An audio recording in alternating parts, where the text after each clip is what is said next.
One of the advantages of IT in business is that it can help single moms to start their own business at their home. Okay, code 45, Ma'am Jessa, check out sa iyong basket.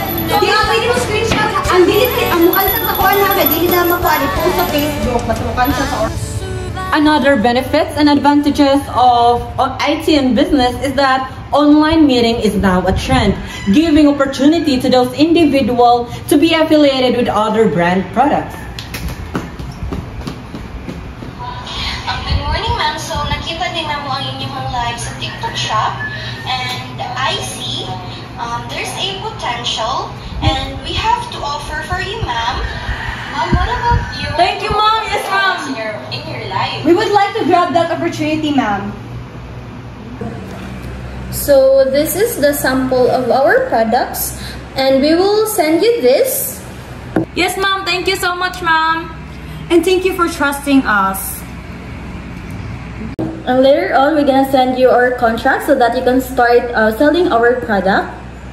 Okay, so thank you so much. Thank you so much.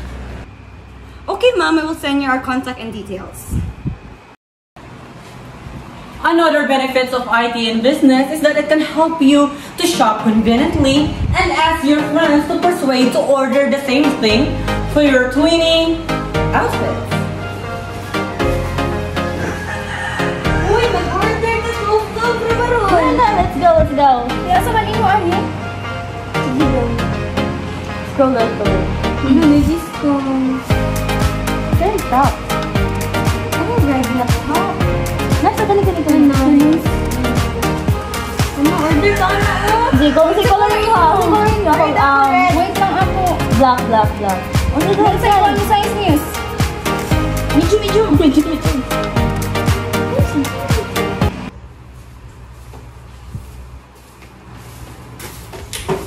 La, siya, di ba kayo masuga? Di ba nagot eh? La, nakalimot ko. Hindi mo kabayad sa akong kuryente? Wala ka kabayad, ma'am? Pwede na ka makabayad sa GCash. Mauni ang GCash ng app na makapay na ka sa inyong mga bills. You can pay conveniently using this app. Pwede pa din mo ma-add ang inyong favorite na mga electricity o sa inyo gamit, ma'am. Veco, Meralco. Veco.